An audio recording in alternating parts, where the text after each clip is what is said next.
welcome to another episode of Behind the Stage.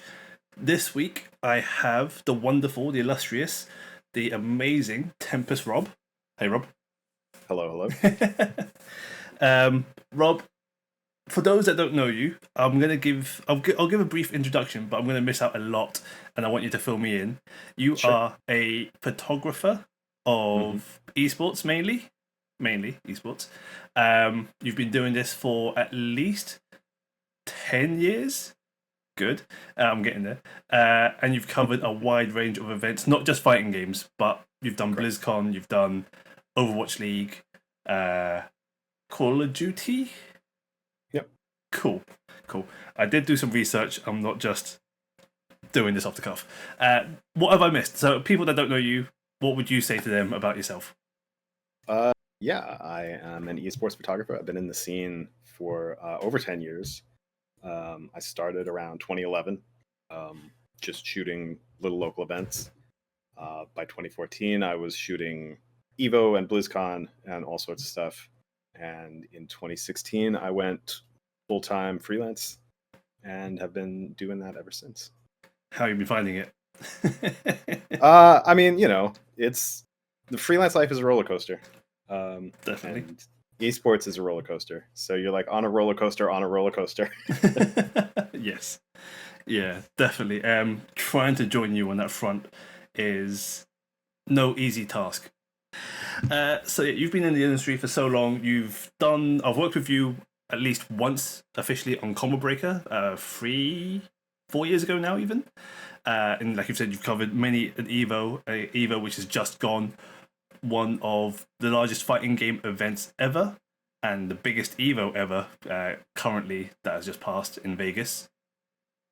It's actually, I think the biggest. I want to say it's the biggest esports event of all time. It kind of depends on what numbers you look at for that. It is the largest open bracket esports event of all time. Yes, yeah, definitely. But yeah, how was that? It was a lot. There's a lot of stuff I would have done differently. Obviously the team did amazing. Yes. The event went super well, all things considered. No protests, no crazy things happening. No. Lots of upsets in games, that's perfectly fine, but no one's coming in throwing oil on screens like that has happened to me. God, where did that happen? Yeah, that happened EGX last year. Yeah, Just Stop Oil protesters at a nothing major Tekken 8 event. They just decided to come in and Grand Finals, though, wasn't it? It was Grand Finals. It was a reset, and it was honestly the craziest thing I've ever seen in the few years I've done esports photography. Because you'd think security would actually check their bags, because we did a bag check. That's a whole conversation. Yes, it is. About what event security is actually doing, but yeah, especially in the US, because you guys are definitely more equipped, I'd say. Unfortunately, yeah. Actually, taking a drink. Yes, coffee. You are also a coffee aficionado. Yes. What coffee are you drinking today? What you got? So this is something that just arrived yesterday. It was a sample pack from a coffee roastery in San Diego called Public Square. Okay. They had some sample packs available on their website, free if you just paid shipping. So I bought some because why not? This is a Kenyan. They didn't really have any information about it on their website. Okay. But solid medium roast. Nice. Decent then. Like with no information, you're liking it? Yeah, it's good. Good. Yeah, I remember that one year you gave me some coffee beans, and I was so grateful. I was like, yeah, cool. Rob's a friend for life. Just sharing coffee beans around, and that was it. Yeah. So, coffee aficionado, esports photographer, covered a lot. People will have definitely seen you at events a lot. Generally, you normally are masked up, so they probably won't see the bottom half of your face. Just definitely had people. I've bumped into people who are like, "Oh my god, I didn't recognize." Like between not having any camera gear on me, or I'm like not wearing black, or if I'm not wearing a mask, yeah, people, it's like I'm a completely different person outside of the venue. which is amazing. Because yeah, it's a bit like cosplay sometimes. If you don't have a camera gear on you, or you're not wearing all like studio black, like people just don't recognize you for whatever reason, even though nothing else has changed about you. Um, but what would people say? What would be your most recognized piece of work?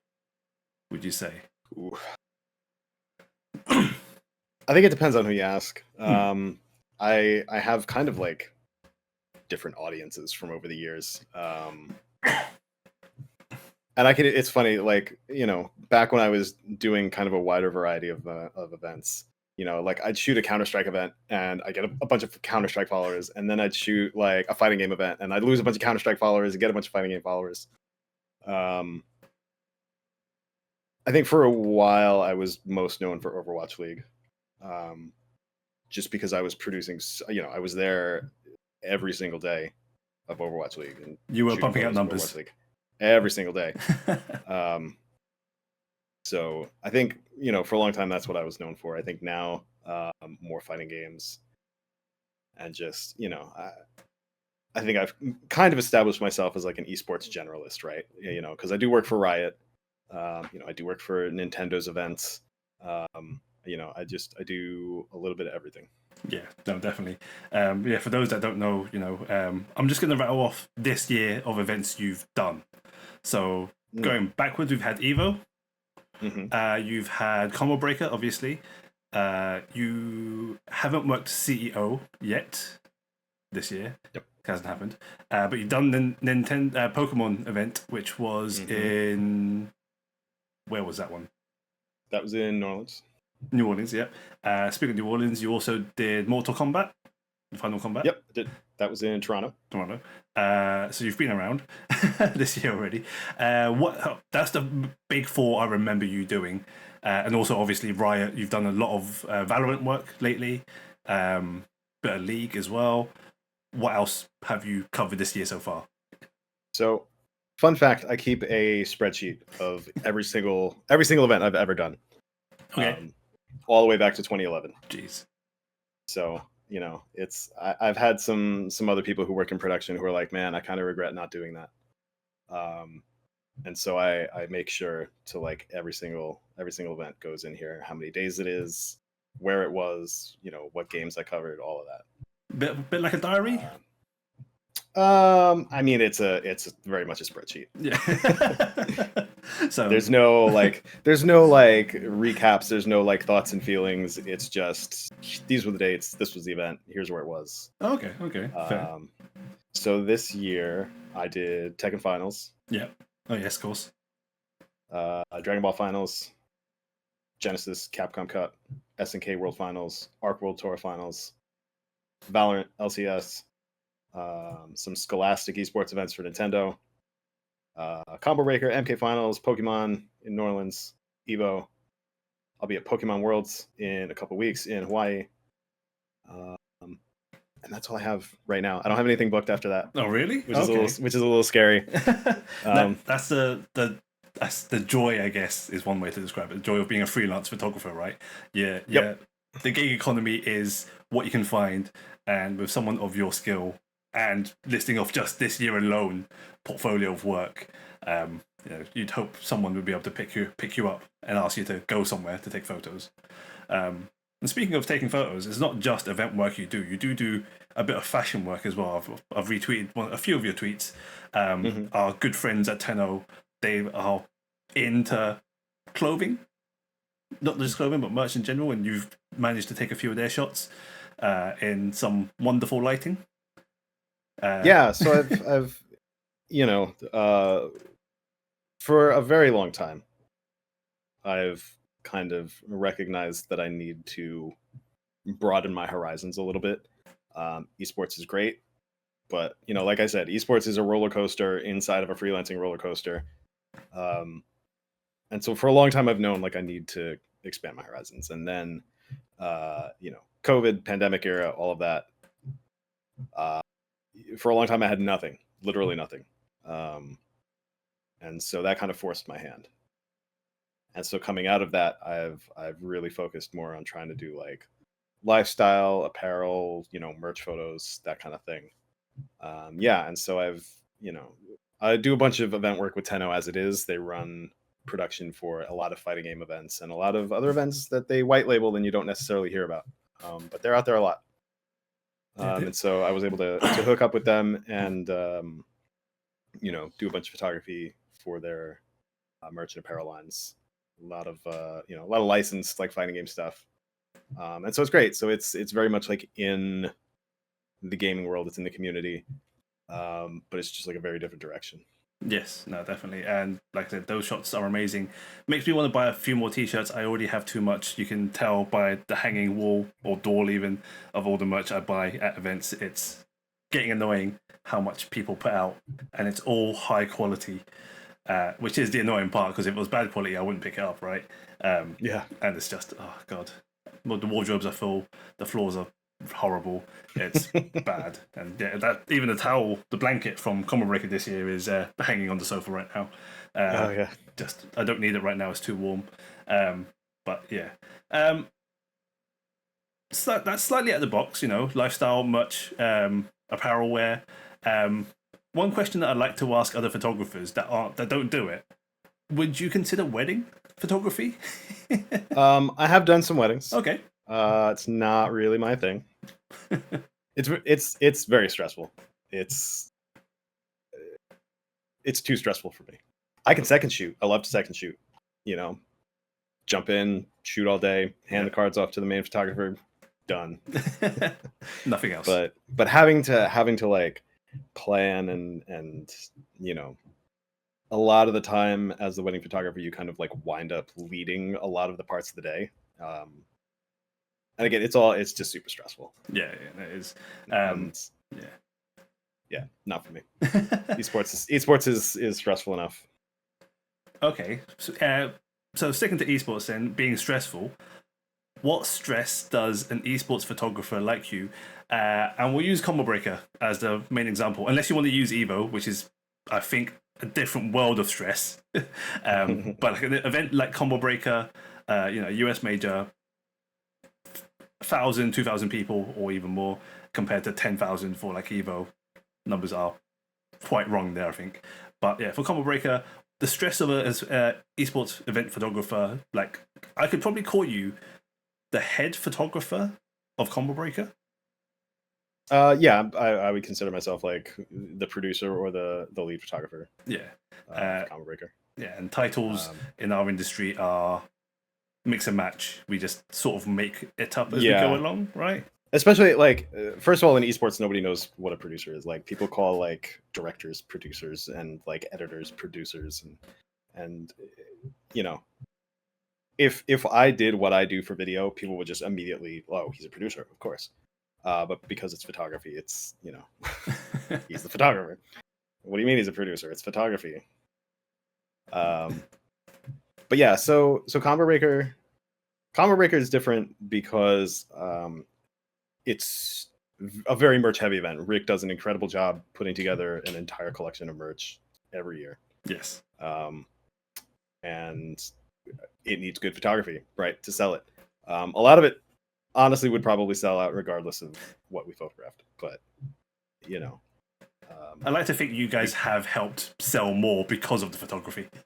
I would hope so, because merch is very much a part of what helps pay the bills, and our bills included. Yes. But yeah, so like just for example, this most recent Combo Breaker, God, what was the schedule? So I got in on Tuesday. Oof, geez. I went and location scouted on. Yeah, so I got in on Tuesday, location scouting on Tuesday, because this year we shot downtown. Yes. We shot out and about in the city. We didn't just shoot around the hotel. Nice change of pace. So yeah, it was a lot of fun. So we got in on Tuesday, location scouted Tuesday, did studio shots for the merch, like flat lays and that kind of stuff. On Wednesday, did on model stuff out in the city where we had location scouted on Thursday. And then Friday, Saturday, Sunday was the event. Yeah. And so, part of that is just the endurance, right? Because like Tuesday I get in, I got to wake up early, I got to fly, got to get in. I got to walk however many miles around Chicago that I got to walk. You know, Wednesday is just a lot of, doing the flat lays and stuff. It's a lot of just like bending and sitting and reaching and stretching. Yeah, and ironing. I remember the ironing. Yeah, oh god, the ironing and the steaming. Yeah, Yeah, and I think that's one thing I've learned from you, like watching you do flat lays, is recommending event organizers, directors to purchase a steamer. Yeah, I mean, I have my little like compact travel steamer. Yeah. It has come in clutch. And that's part, and that's another part of. So like now I'm doing 2 days of pre-show photography, non-event photography, studio stuff, apparel stuff. So now I got to bring lights, I got to bring stands, I got to get a backdrop, I got to, have all this other stuff. I had like I think 4 bags, including my giant Pelican roller for combo breaker. Yeah, our backs do not like us doing this sort of work ever, right? And I'll move on to that next question shortly. But yeah, 4 bags, all flowing through where you are to combo breaker to Chicago. That's 4 or 5 hour flight ish for you. 3.5. Okay, 3.5 hours. Maybe 4. Overestimate. 4. Okay, we'll say 4. It's not bad. It's not bad, but 4 hours is still, 4 hours on a flight plus checking in for the flight, getting on the flight, deboarding, getting through passport control and TSA and all that fun jazz. It's a mess, and that's the worst part of traveling, right? Once you're there, it's somewhat happy days. And with 4 bags worth of equipment that hopefully, like, baggage handlers haven't thrown around and played basketball with, that's always a risk, right? Always. I've been lucky in that regard. Okay, I was gonna ask, have you ever had an issue where your equipment's come through and it's oh good, I'm glad. It gets I have a light stand bag that I will travel with a lot. Gets inspected by TSA every single time. Every time I get to my destination, I open it up. It's got the little tag in there that says it's been inspected by TSA. But it's not like they open it up and dump it out and toss it all back in there. They just rummage. They open it up. Yeah, they open it up. They see what it is. They're like, oh, fine, whatever. Yeah. And I'm guessing you have like a pre-check or TSA Plus or whatever it's called. Pre-check, yeah. Yeah, it doesn't help, does it? For that part. For that part, no. For the other stuff, yeah. Yeah. Easier, shorter lines, easier, quicker. My carry-on is most of my camera gear. Always. And so I don't have to pull any of that stuff out. Just pull my laptop out, all of that, which is nice. Yeah. It's just one less thing to have to worry about. Definitely. I have never needed to check in my camera itself, which is good. That's always on me. On carry on, but yeah, it's always a worry where someone goes, where they always go, oh, we don't. This is a fully booked flight. Like, we're gonna have to put some bags in the hold. And I'm like, I can't. It's all batteries and camera gear. Yeah. Like, you can't take it out. You got to ask someone else. But that's always my concern. Yeah, that's part of the reason as much as I like having my Pelican, I will travel with my backpack a lot. Just because, like, absolute worst case scenario, I can stuff it under the seat in front of me. Yes. Like, it won't be comfortable because I'll have nowhere for my feet, but I don't have to worry about checking camera gear. Yeah. And especially for a guy your height, for those that don't know, Rob is actually quite tall. You're what, 6 foot something? No, what? No, you got. Yeah, you're taller than me. I'm like 5'6". No bullshit. 5'7" on a good day. Bullshit. No, Rob is he is quite tall. Otherwise, he's wearing platforms whilst working the event. Who knows? Those boots. So I when I'm working, I wear these like backpacking boots. And they might give me an inch, but no, I'm pretty short. Okay, fair. Okay, honestly, I think you're taller than that, but that's just me. I'm probably shorter than I think I am, because that's what I look up to you in, not just physically, but metaphorically as well. Like, you've been on my radar since I started playing fighting games, Street Fighter 4. Like, seeing your pictures, seeing Stephanie's pictures, everyone on the Evo team, basically, aside from Carlton and Rel, like, you three were the height of where fighting game photography is even still. So yeah, I've always been looking up to you guys, and that's not me to gush or like brown nose, but I had to say that regardless. That. It's all good, man. But yeah, going on to equipment that's not photography, you've spoken about like hiking boots, like doing these events, not just Combo Breaker, because that was Tuesday, Wednesday, Thursday, Friday, Saturday, Sunday, 6 days, basically 7 days of an event, regardless of working. A normal fighting game event is 3 days, 4 days max. So hiking boots is one. What else do you pack? Like, what else do people don't realize you pack for working in an event? And I know you've got a list. Socks. Was that socks? Socks, yeah. Okay. Lots of socks. Okay. There's nothing better than a midday sock change. It sounds weird, but when you've been on your feet for 8 hours and there's still 8 more hours in the day. Mm-hmm. Okay. I might have to try that. It makes a big difference. I don't get to do it often. Sure. Because there's not usually a lot of time to like sneak away and do that. Sure. But yeah. Yeah, because I've got and good socks are important too. Like I have these nice like fluffy wool, again like backpacking socks. Yeah. I'm gonna have to give that a go. I'll be at Versus Fighting soon when it happens, but I'm not being a photographer for that event. But I might just give that a go regardless, because I'll be bringing my camera, of course. And yeah, a midday sock change might be the one. You have to take care of your feet. Yes. Like you're on your feet for so much of the day. You have to have comfortable shoes. You have to have, good socks. You have to take care of your feet, because otherwise, what are you going to do? Yeah, it's feet, and for me, lower back. Like when you mentioned just bringing a backpack, I used to do that before I got a Pelican. And my back was the first year I actually went to Combo Breaker when you guys asked me to help you to work with you guys. I was staying off site, so after the event, after pack up, or after the day, I had to roll all my stuff or take my stuff back to this the hotel, which was across the river, and my back. Oh, jeez. Not just my shoes, my feet, but my back was just killing me, because it was all my camera gear that I still owned at the time. So like a 7200, a body, and the laptop. So you walked back and forth from the venue to the hotel every day? Yes. Oh my god, man. Yeah. That's rough. For my very first Combo Breaker, it was an experience. And they didn't even have breakfast there either, so it was always Starbucks on the way in. Was that back before the venue change? Was that back when it was still in St. Charles? Oh no, this was Illinois. So this was where it is right now, Schaumburg. Oh, okay.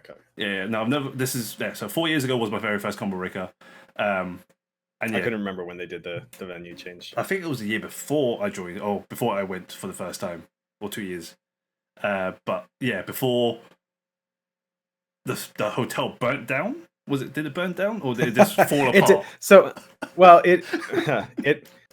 It went up in flames. This was well after. So, Combo Breaker changed venues from Pheasant Run to the Schaumburg Convention Center. I think then Pheasant Run shut down, and then it just mysteriously went up in flames. Mysteriously, yeah. I'm sure it was well insured. Yeah. I remember every year before being able to afford to even fly to America, like Combo Breaker would happen. The event looked amazing. People enjoyed themselves. But there was always, for whatever reason, just bad weather during Combo Breaker weekend. So you'd get rain coming through the ceiling, a little bit of flooding, a little bit of thunderstorms. Yeah, that was not a great venue. It was perfect for what it was and for what Combo Breaker needed, but the hotel was not so great. No, I saw the hotel itself was well used. I think is a good term to use there. Just a well-used hotel. A relic of a different time. Yeah, and very flammable, it seems. But yeah, so look after your feet. I said look after your back. So I think like we spoke about this during this year's Combo Breaker. You've started stretching every morning at an event, right?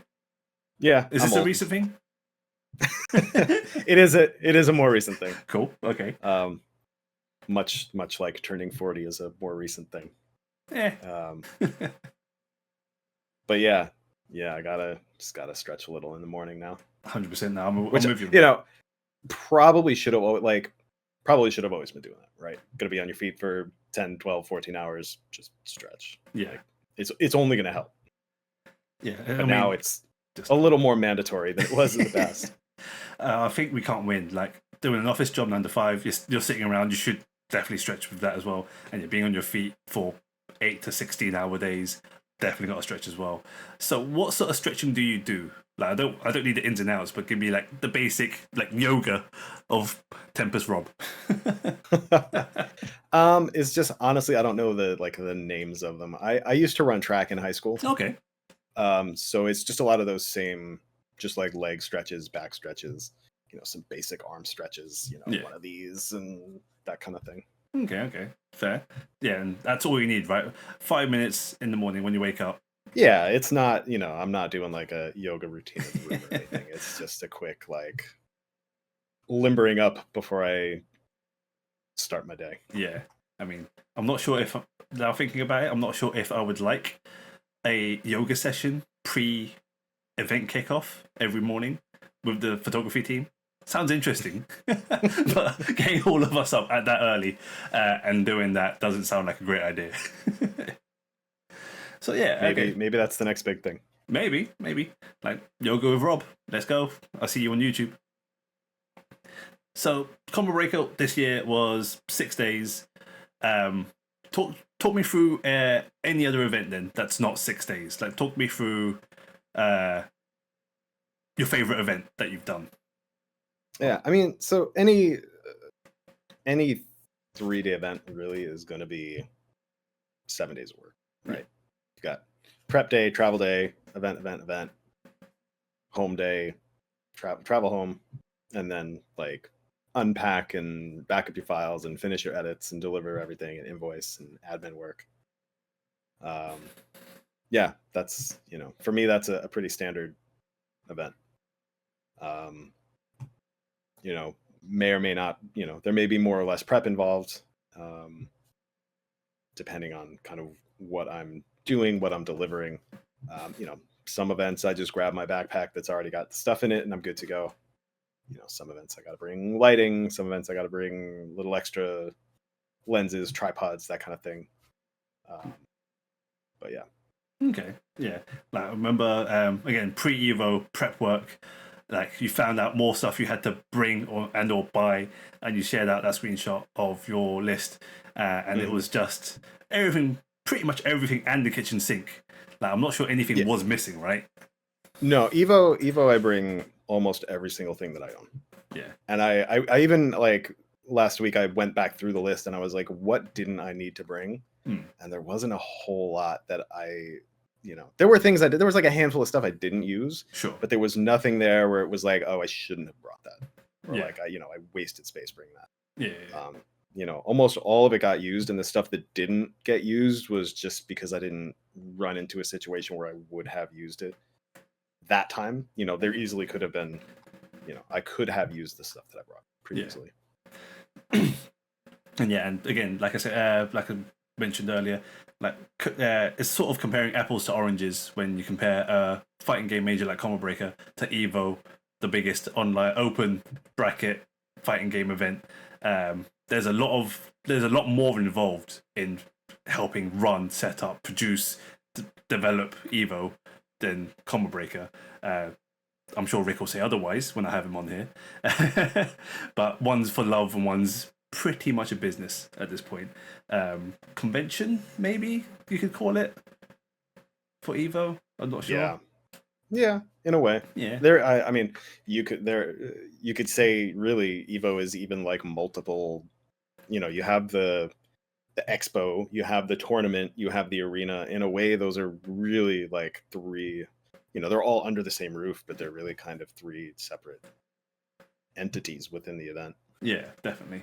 And yeah, especially with the now massive Artist Alley Dealers Hall, there's so much stuff you could buy. Like all the pictures, like I've been running through all the albums that you guys have been putting out, and yeah, there was so much merch to be bought, not just the official Evo stuff, but all the artists that applied and entered.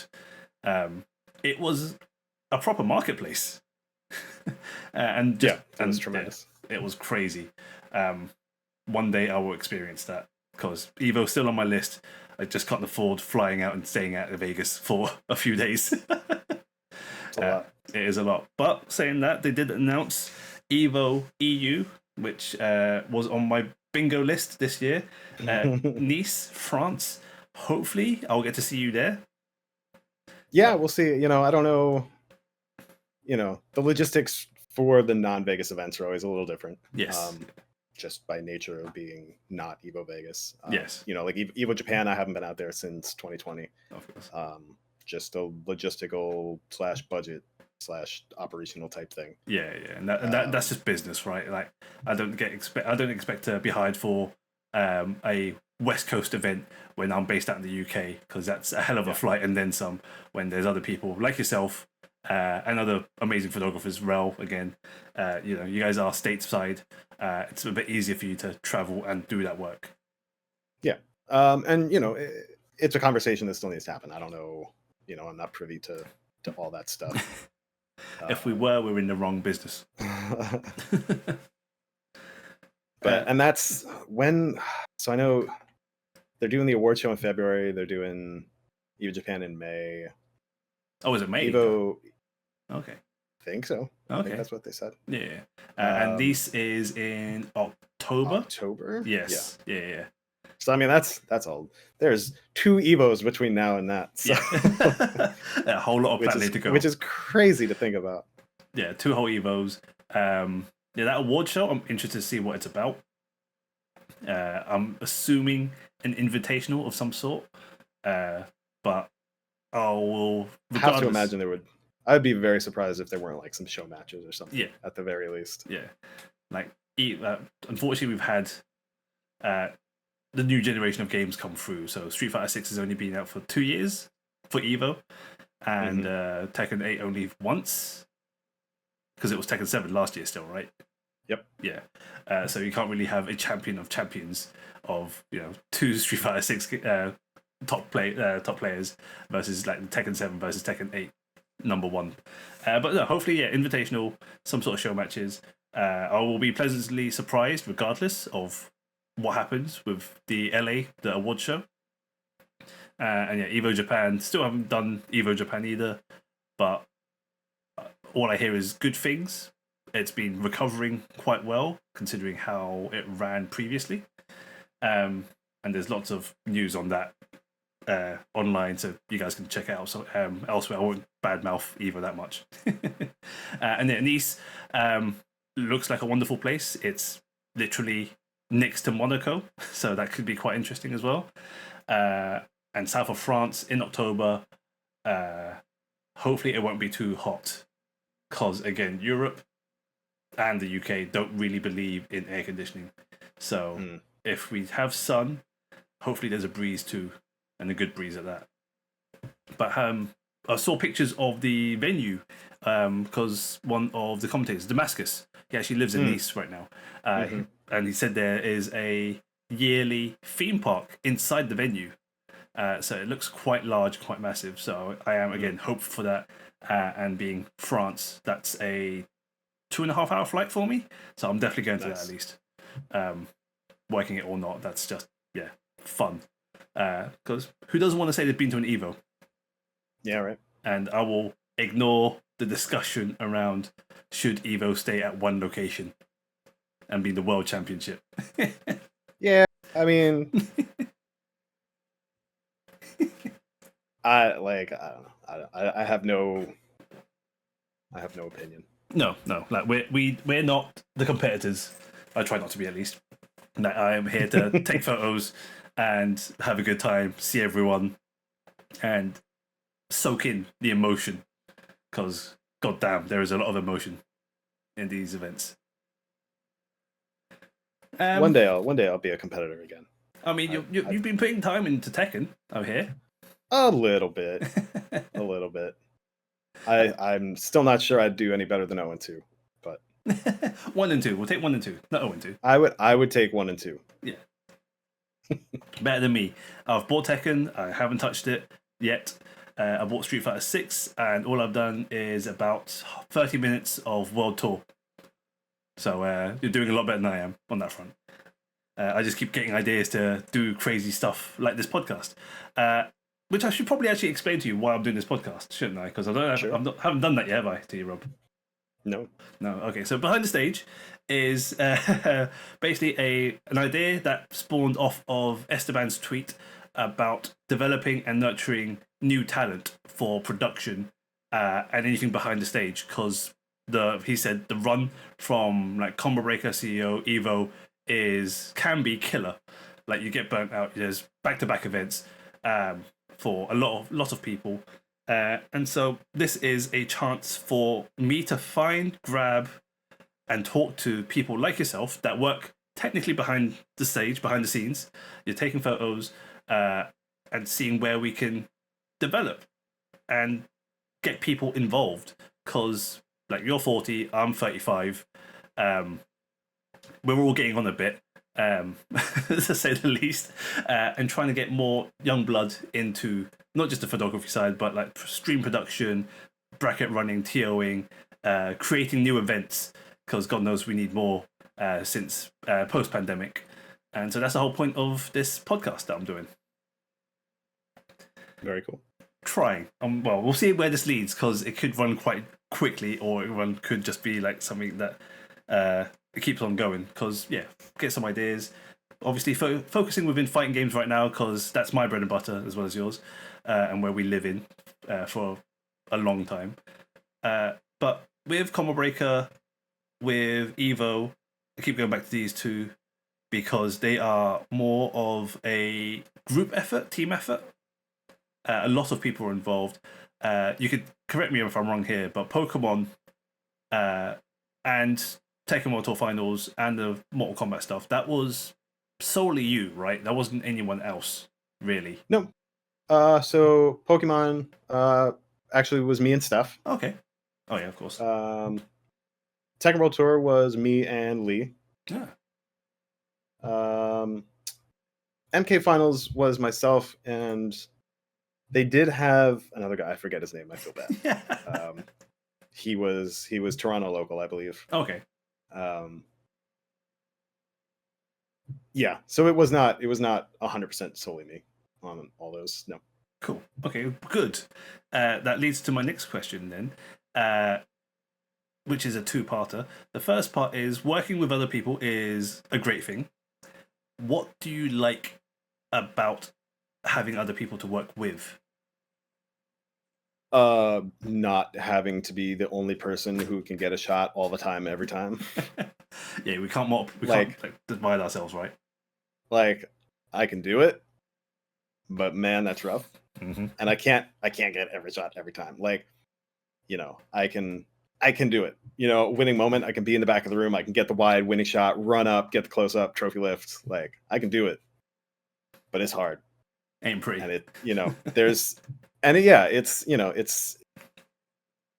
it's kind of a point of failure if you're not careful. I can get the shots, but I can't necessarily guarantee it. Two, you pretty much guarantee it. Like, unless something goes catastrophically wrong, one person is going to get the shot you need. Yeah. Like angles, right? It's not just the video, but with photography. You got one in the front, one in the back. You've got two people working on it. It's great. It's good. So it also lets me or lets the other person. Someone can kind of if I know someone is up front and has the shot, close up trophy lift, I can go off to the side. I can go into the back. I can get a different angle. I can try the trophy lift from behind. There's, it just opens up these kind of creative opportunities too that you don't necessarily get from just a single person who has to get the shot. Because if I have to get the shot, I'm just going to get a safe shot most of the time. Yeah. And which is fine. Like, you'll get a shot and it'll be okay and it'll be good, but it'll be the safe shot. Yeah. It's very sanitized default what you're used to. Trophy lift. Yeah. Standard. Which is not a problem. A bad thing. No. But You don't get to Everyone challenge yourself. everyone wants everyone wants to, it's good to have that like standout shot. For me, for the event, it's good to be able to just do something slightly different. Yeah, definitely. The second part of the question of you working with a team, like head photographer, producer of Combo Breaker, and also Evo. So apologies, dropping your name, being on this podcast. Some people will probably just start hitting you up now on Twitter. So close off your DMs. But what do you look for in building out your photography team? I mean, this is a question solely, like, selfishly for myself because I want to keep working with you. But other people need to understand, like, the team is built upon something, and with you being the head of it, you're looking specifically for certain things, right? Yeah. So, first thing I'm looking for obviously is quality of work. It doesn't have to, like, I don't have to look at someone's work and be like, oh my God, these are the best photos I've ever seen. Are they solid, clean, usable? Are they showing improvement over time? Do I know anything about this person? Do I know how they are to work with? Have I worked with them? Have other people worked with them? Um, and I think this is the hardest thing for people, who ask me like how to get into these events on these teams or whatever. Like, I don't know you. I've never worked with you. When I have a choice between someone who I know does really good work and I've worked with before and I know how they work and I know what they do and I know how they work with me versus someone who might have phenomenal work, but I've never worked with, I don't know how they work, and I don't know anyone who's worked with them. Like, that's a really hard decision when I have these, I have to be able to build this team and deliver something to Evo. Yeah. And that kind of, that rests on me. So I have to build a team that I know. Yes. And to some people that feels very gatekeepy. And I don't like that. No, I mean, you're not doing it deliberately, right? What's that? You're not doing it deliberately, like you said. No, it's, I always look at people's work. If someone reaches out and they're like, hey, I want to be in the Evo team, like, I will always look at their work and that. But realistically, there's only so many spots on the team. I'm not going to not hire Carlton, Lee, Steph, just to hire somebody else. Yeah. It's like the Olympics is on right now, right? Team USA basketball team are the greatest of all greats at the moment. You've got LeBron James, you've got Steph, and JD, KD even. Yeah, like, you would definitely put them on the team, or even, like, you want to go nerdy, comic books, X-Men. You assemble the X-Men, you assemble the Avengers. These guys will get what you need done in a excellent fashion. And that some people may say it's gatekeepy, but they earned that spot on that team. And to go back a little deeper into it too, I'm also bringing in people who like bring different things to the team. Like, we all know Steph's photos. We know she just does incredible photos all the time, every time. She like steals the show, and I mean that in the best way possible. Carlton is someone who he works very similarly to the way I do. He works the way I do. He thinks the way I do. He's very familiar with studio lighting. So if I'm like, hey, we need someone to go man the player photo setup, I know he can do that, and I don't have to, explain it or think about it. Like, he's got it. Lee works really well with models, works really well with merch and apparel. She helps style people. She brings attention to things I'm not necessarily catching in the moment when I'm shooting with models and apparel. She'll call out like clothing or poses or whatever. Rel has a really good connection with the community at large, especially in the US. He knows a lot of people. He goes to a lot of events. When we had some last second merch to shoot for Evo this year, and he was like, oh, I know so and so is here, like, in the convention hall, and she has modeling experience. Done. Like, that just immediately, like, I didn't have to think about this anymore. Like, we found her, she was down to do it. I think her name was Nia. I apologize if that's not right. And she was great. Her and her boyfriend modeled some Evo merch for us. And that's the kind of thing, like, you know, I had to take photos of the Victrix sticks that they gave out to players. Oh yeah. And I couldn't figure out, it comes with like a detachable stick. Oh yeah. The EX links. And so it actually comes with two. And I found the one with like the longer shaft on it. Yeah. And I was like, I can't get this thing attached. Like, what's going on? And I knew Rel would know. So I was like, Rel, what the hell am I doing wrong here? And he's like, oh, the actual stick you want is inside the top panel. You know, so I had to open up the top panel. The real stick was on the inside, fits right on the detachable shaft. I could have hunted somebody down who knew the answer to that, but I knew Rel would know. Yeah. And, you know, and those are the kind of things that, like, you know, that's little stuff like that is part of the reason I brought Rel on team, because I know he knows stuff. It's not necessarily just about taking photos. You know, I mean, that's the whole team right there. You just described everyone that has experience outside of the event photography. Like Rel, like I said, is the jack of all trades. And I'm not going to finish that part, but jack of all trades, knowing everyone, knowing everything. Yeah, and little he knows people, pieces. He knows things. Like, he's always super down to help. Like, you know, he is probably the most up and coming photographer within the fighting game scene I know in the last 5 years. Like, he has made a name for himself of being at every event and helping everyone. And he is just a genuinely nice guy. I might get him on here one day, but I might have to sanitize his food takes and his takes in general. But yeah, no, he is a great guy.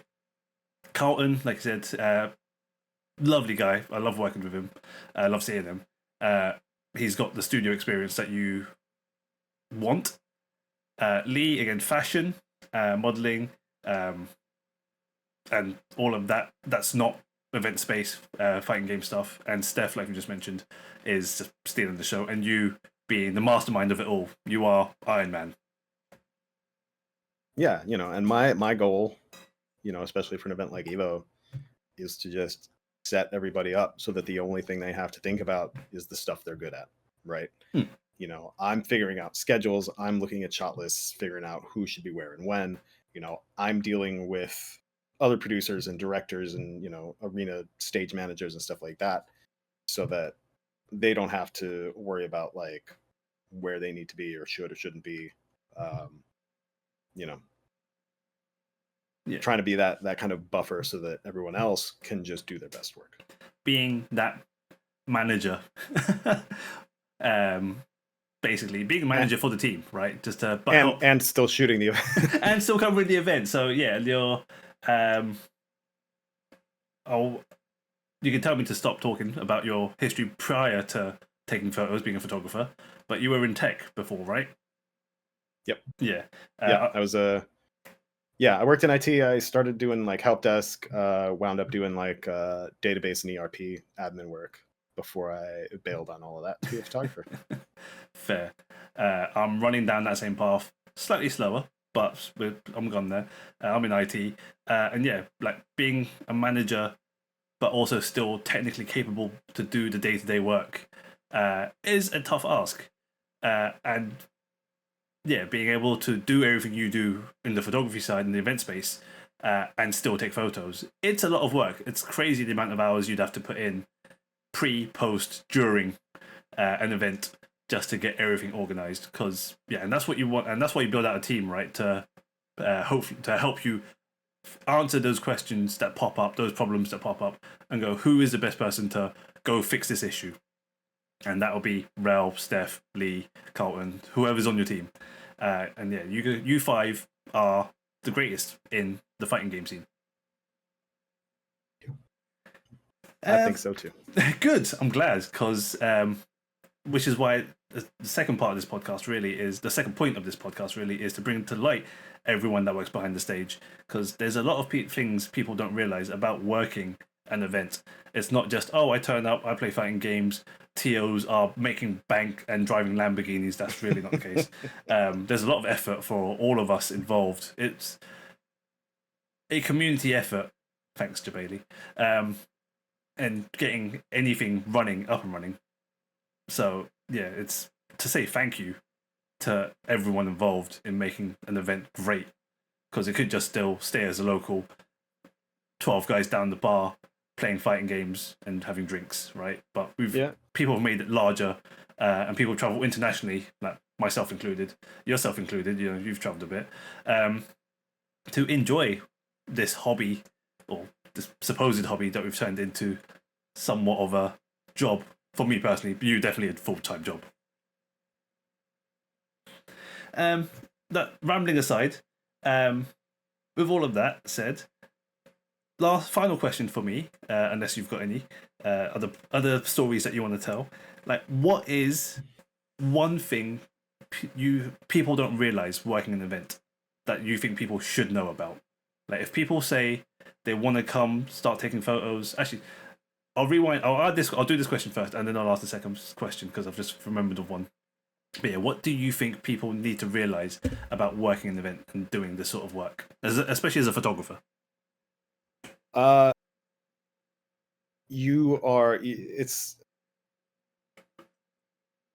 a lot of photographers and aspiring photographers will go to an event and just run around and take pictures of people in pools, and that's kind of it.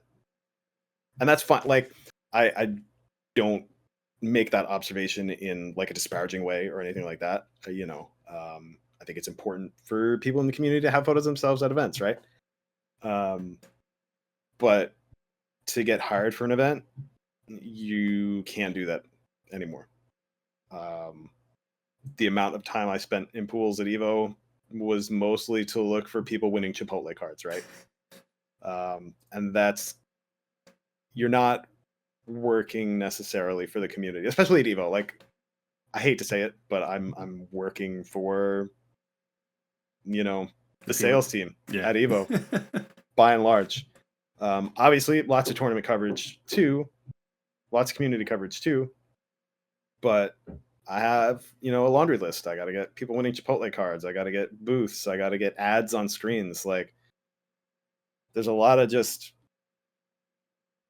boring shit you got to take on to make the people who pay your bills happy. Yes. I got to stand there and catch the ad runs in between stage matches so that there's, kind of documentation of, hey, like, look at all these people who saw your ads on these stages. That is one thing I've never realized, but thank you for bringing that to my attention. Yeah. We had to go around and, all those like meter board signs that are on the floor, but you got to go around and get photos of those. There was a giant LED screen in the lobby of the convention center running different stuff about Evo and the sponsors and everything. Rel stood out there and just waited for the loop to come around and just click, next slide, click, next slide, click. Yeah, it's not not the prettiest shots, not the most well-known shots, but it's shots that you are required to take. Like, again, having worked for you for Combo Breaker, that is what opened my eyes. That you run this as it should be, like a business, as a department for a business, and people, sponsorships especially, they pay money to show their stuff and they want return, and so you've got to show that return. Otherwise, why would they come back again? So all of that is to say, like, if you're an aspiring photographer trying to work in esports, just know that if you enjoy doing what you do the way you do it, that you might have to change the way you do what you do to accommodate the business requirements of who you're working for. Even one of my earlier like kind of esports events when I got out of the FGC, not got out of the FGC, but started doing work outside of the FGC. I had someone come back to me and be like, hey, when you take photos of the commentators, can you make sure you frame the logos on the background, shoot wider so that all the logos are in the shot? And I was like, oh, this is where we're at. Like, I don't get to take my nice little artsy commentator photos. Like I can take those, and I did take them, but they were like, hey, make sure you get the wider shots with the logos and all that stuff. Yeah. And that's when you realize you gotta check yourself a little bit. Yeah, it's not just the pretty shots of commentators making a funny face because they're reacting to something that happened in game, right? It's, hey, here's the 5 sponsors that's on this backdrop. Make sure you get all of them in with them doing their face. Yep. Yeah. Yeah. If you only get 4, then the 5th is going to be mad. And, we got to just... There's a lot of businessy sponsor stuff that, and even just a more general question, again, for Evo, the way they have their decks built, they have photos displayed on their decks in a certain way. And so they were like, hey, can you guys shoot more vertical photos? Because we have to kind of do these vertical crops of the photos to fit them on our sales slides. Which is fine, which is easy. Like, we all tend to shoot very horizontal. I know some photographers shoot a lot more vertical stuff. We all tend to shoot very horizontal. So it was just like, all right, yeah, that makes sense. We're not compromising our artistic integrity or anything, but it's just one of those things that, again, you don't necessarily think that much about until someone says, hey, we need you to do this. Yeah, no, that's true. Like, on a ratio of horizontal to portraiture photography taking in at Evo, like what's the mix? 50-50, 60-40? 90-10. I was gonna say it can't be that much. Right? I didn't shoot enough vertical, and I know they're gonna. I know they're gonna come back and be like, "You guys didn't shoot enough vertical." Yeah, but But 1 in 10 photos being vertical. And considering the amount of I've got 2 questions now. How many photos did you take for Evo? Like raw, not edited, but just straight off the memory card. Like how many? Let's see. I know I delivered to Evo about 850 photos. Yeah, and that's just a general 3-day event, right? Evo. Actually, no, war with merch and stuff, but yeah, 850. So I would say times that by 3. 15. So about 7,500 photos was what I shot. Oof. How many memory cards, or was that just a 1?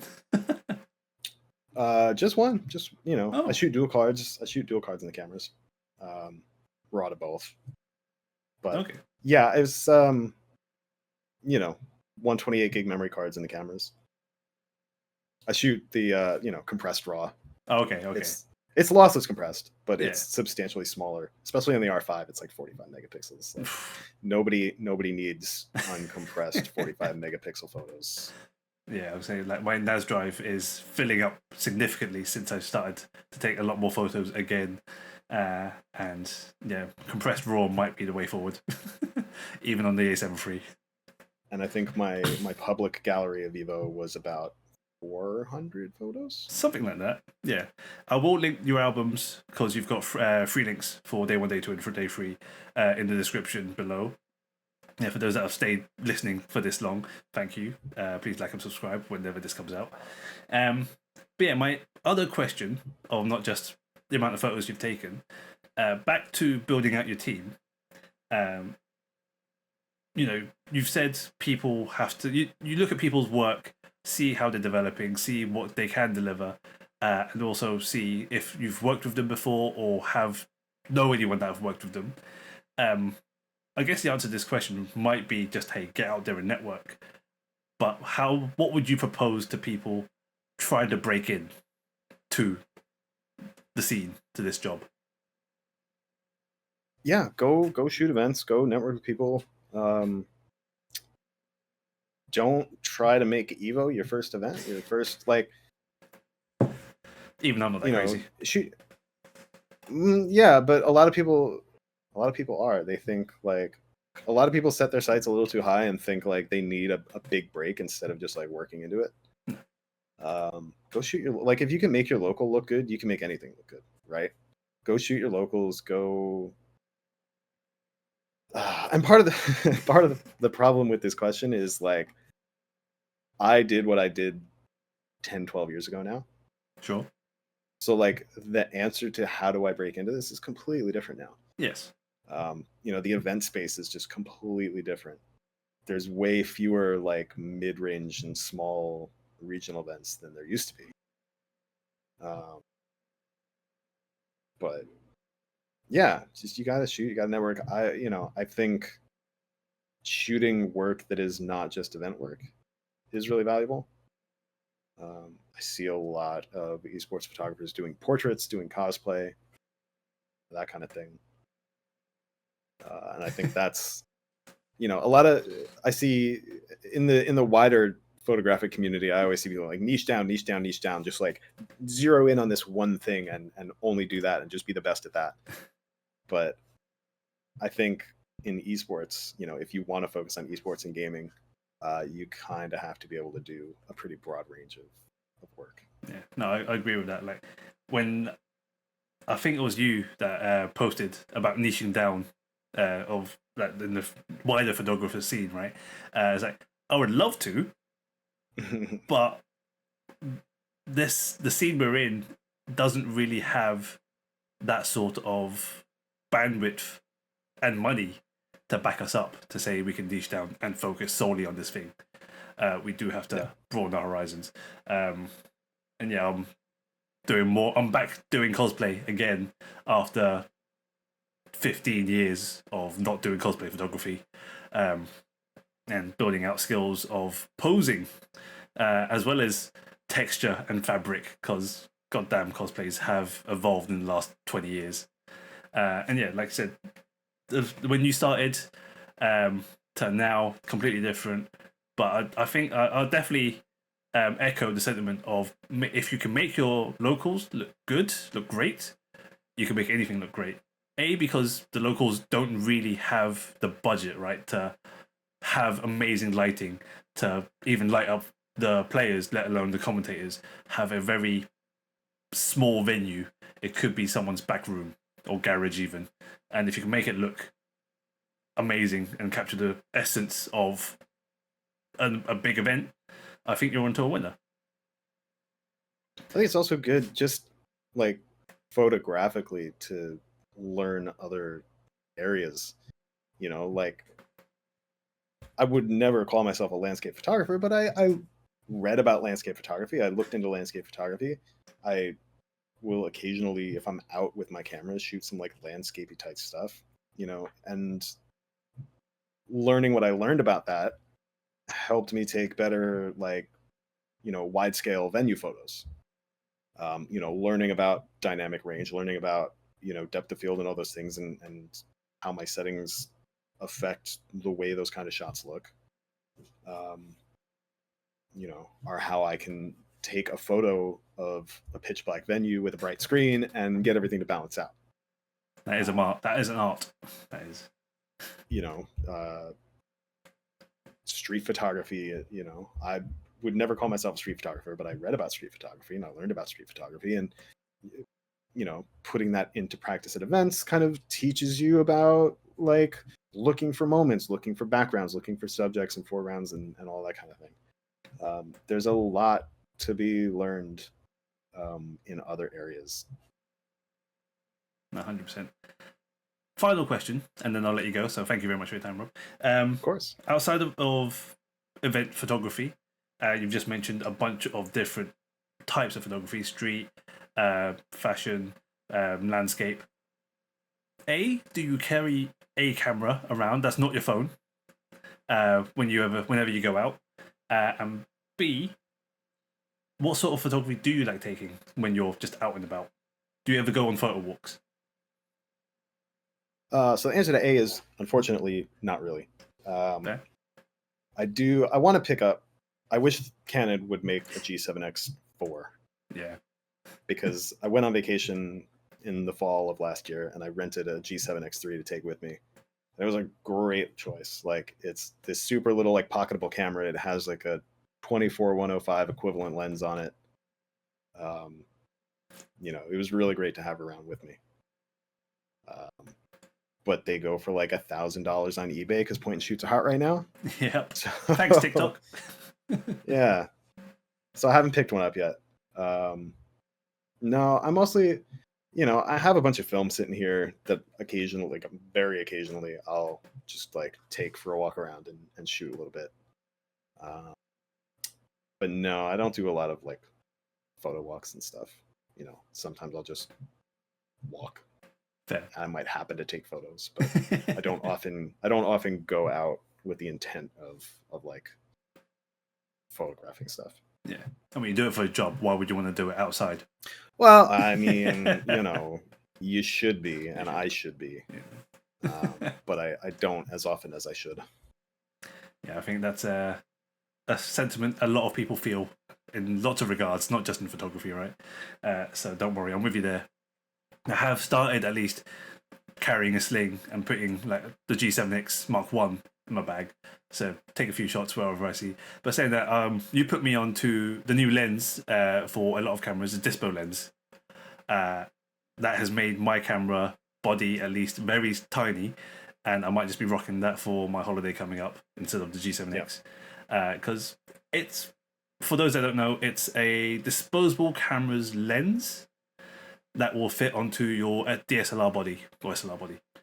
So you can just keep snapping away at high megapixels, but with a vintage look. Yep, and I think that's something I need to do more of, is just taking that lens out, because when I first got it, I took it out, and I just walked around and got a bunch of snaps, and I was like, oh my god, this is amazing. To just, like I said, throw my camera in auto and just like brain off, no thoughts, only click. Yeah. And just looking for cool stuff and looking for interesting stuff. Yeah. And just, bloop, and not have to worry about settings, not have to worry about any of that stuff. Just, not even focus, because it's just there's no focus, right? Yeah. It's so back to the old days of, is it in focus? Who knows? Just click and shoot, brain off. Like, especially where you are with like the amazing food, coffee joints, everything around you. It's so vibrant.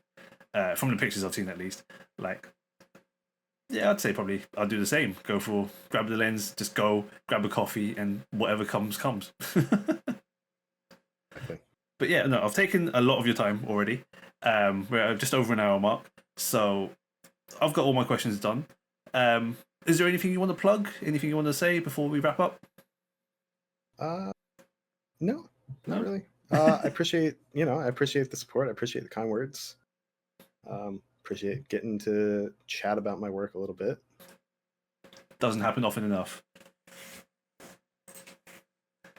But cool. Yeah, in that case, thank you very much, Rob. Your Twitter and Instagram. Well, you don't really use Instagram, though, do you? You do. Do a little bit. Yeah. Mainly people. Most of my stuff's on Twitter, unfortunately. Yeah. Instagram's weird. I want to like Instagram, but it's just kind of a pain to use. Keeps changing, and every other social media platform is still trying to fight for Twitter's space. So who knows? But yeah, cool. I'll link your Twitter down below in the description, as well as the Evo galleries and your website in general, because there's a lot of amazing photos in there. You're probably for those that are watching and listening, definitely check it out. You might find yourself, especially if you're in the fighting game community.